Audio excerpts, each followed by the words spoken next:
Good morning students, 12th class, 9th chapter and chapter name is Financial Management. Financial Management में जो आज का topic है वो है डिविडेंड डिसीजन। इससे पहले जो हम कर चुके हैं वो इन्वेस्टमेंट डिसीजन, तीन तरह के डिसीजन होते हैं, investment decision, financing decision and dividend decision. Dividend decision में हमें करना होता है कि कितना डिविडेंड हमें डिस्ट्रीब्यूट करना है, कितना डिविडेंड हमें देना है अपने क्रेडिटर्स को, एम्प्लॉइज को, शेयर होल्डर को। वो किस चीज पर डिपेंड करता है? वो डिपेंड करता है हमारे प्रॉफिट पर कि हमारे कंपनी की फाइनेंशियल कंडीशन कैसी है। तो डिस्ट्रीब्यूट करना प्रॉफिट को, सरप्लस को बांटना। सरप्लस क्या होता है? Excess of income over expenditure, उसे कहते हैं सरप्लस। तो सरप्लस को डिस्ट्रीब्यूट करना अमंग वेरियस पार्टी, जैसे कि क्रेडिटर में डिस्ट्रीब्यूट करना। क्रेडिटर जिनसे हम पैसे उधार लेते हैं, जिनसे हमने पैसा बोरो किया हुआ है। एम्प्लॉइज, जो हमारी कंपनी में एम्प्लॉइज हैं। डिवेंचर होल्डर, इनसे भी हमने पैसा उधार लिया है।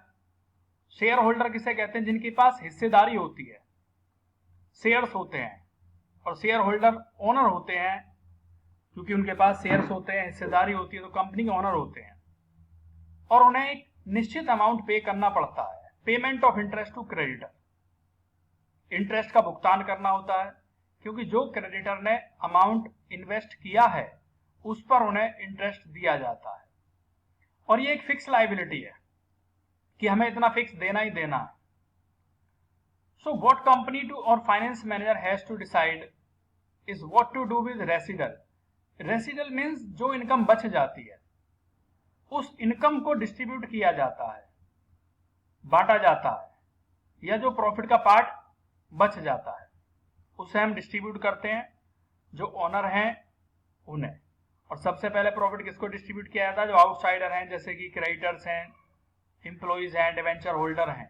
और सबसे लास्ट में जो प्रॉफिट बचता है वो शेयर होल्डर को डिस्ट्रीब्यूट किया जाता है।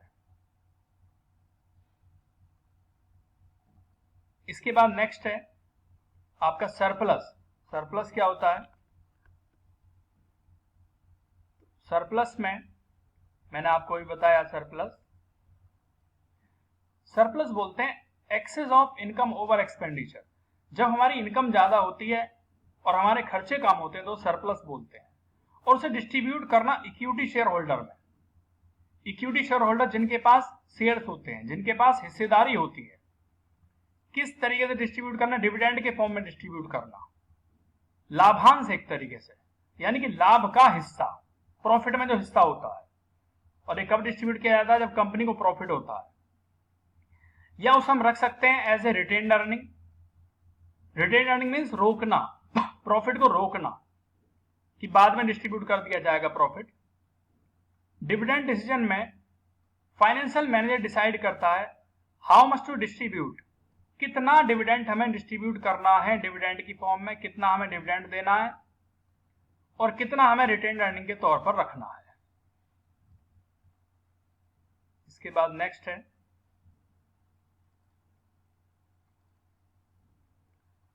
है आपका factor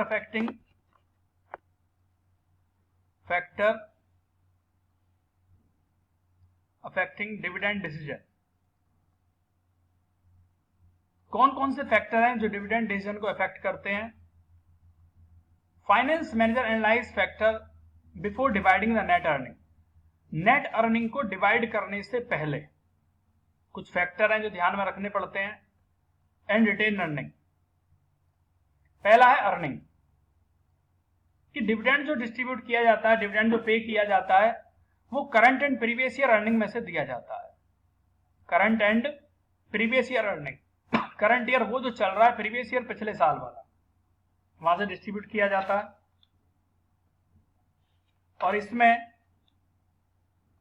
if there are more earning, अगर हमारी अर्निंग ज्यादा है, अगर हमारी ज्यादा अर्निंग है तो कंपनी डिक्लेयर करती है हाई रेट ऑफ डिविडेंड, ज्यादा डिविडेंड डिक्लेयर करती है। और यदि हमारी अर्निंग कम है तो डिविडेंड कम डिस्ट्रीब्यूट किया जाता है।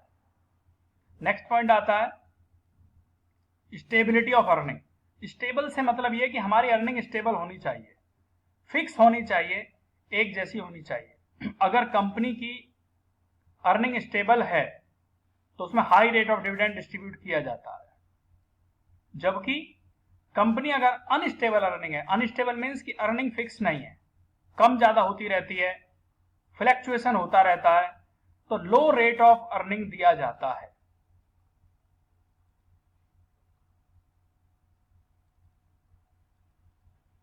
इसके बाद नेक्स्ट है आपका cash flow position.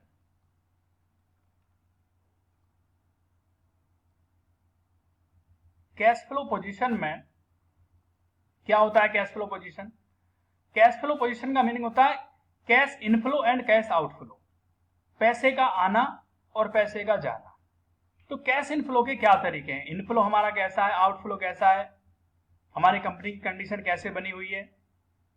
Outflow of cash, outflow means पैसे का जाना। कंपनी डिक्लेयर करती है हाई रेट ऑफ डिविडेंड, ज्यादा डिविडेंड डिक्लेयर करती है अगर उनके पास सरप्लस कैश है। अगर ज्यादा कैश है तो डिविडेंड डिस्ट्रीब्यूट किया जाता है, और अगर शॉर्टेज है, कैश की कमी है, तो लो रेट ऑफ डिविडेंड डिक्लेयर किया जाता है, फिर कम डिविडेंड डिक्लेयर करते हैं। इसके बाद नेक्स्ट है ग्रोथ अपॉर्चुनिटी।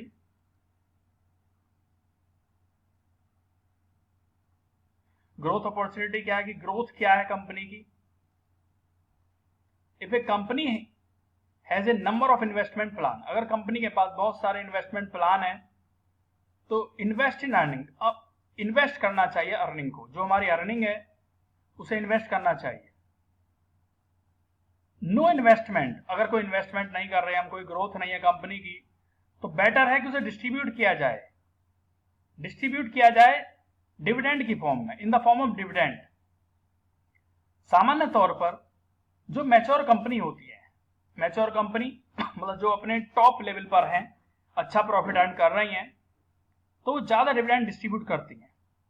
जबकि जो ग्रोइंग कंपनी है, जो कंपनी अभी चल रही हैं, जो अभी ग्रो कर रही हैं, वो डिविडेंड डिस्ट्रीब्यूट करती हैं, कम डिविडेंड डिस्ट्रीब्यूट करती हैं, और ज्यादातर वो पसंद करते हैं रिटेन अर्निंग को रखना, जमा करके रखना एक तरीके से। नेक्स्ट आता है इसमें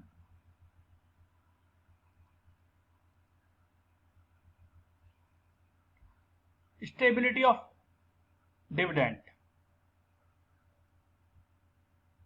इसमें क्या है? स्टेबल रखना डिविडेंड को।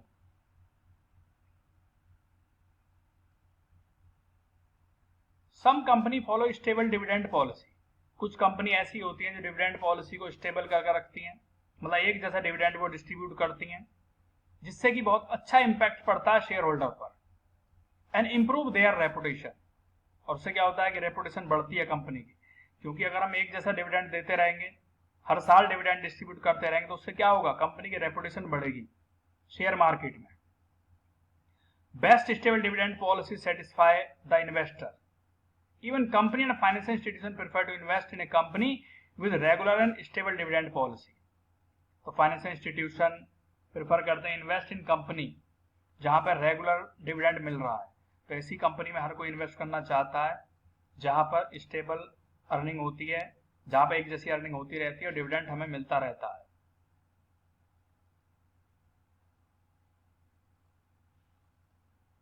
नेक्स्ट है आपका preference of share holder. Preference of share holder में प्रेफरेंस मीन्स क्या प्रेफरेंस है शेयर होल्डर को? जैसे कि प्रेफरेंस शेयर होल्डर होते हैं, उन्हें दो प्रेफरेंशियल राइट होते हैं। पहला प्रेफरेंशियल राइट क्या होता है कि डिविडेंड डिस्ट्रीब्यूट करना प्रेफरेंस शेयर होल्डर को before equity share holder, and second preferential right payment of capital before equity share holder. If company is having large number of retired, अगर रिटायर्ड एम्प्लॉइज ज्यादा है, middle class share holders ज्यादा है, तो company declare करती है more dividend, ज्यादा dividend declare करती है, less in the form of retain earning, और रिटेन अर्निंग में वो कम रखती है। जबकि कंपनी लार्ज नंबर ऑफ अगर यंग शेयर होल्डर हैं तो वहां पर प्रेफर करते हैं ज्यादा पैसा रिटेन अर्निंग में रखना, मीन्स वहां पे डिस्ट्रीब्यूट कम किया जाता है, लो रेट ऑफ डिविडेंड वहां डिस्ट्रीब्यूट किया जाता है और ज्यादातर पसंद किया जाता है वहां पे पैसा रोक कर रखना। तो ये थे आपके बच्चों और ये आपको नोट करने हैं अपनी कॉपी में। Thank you.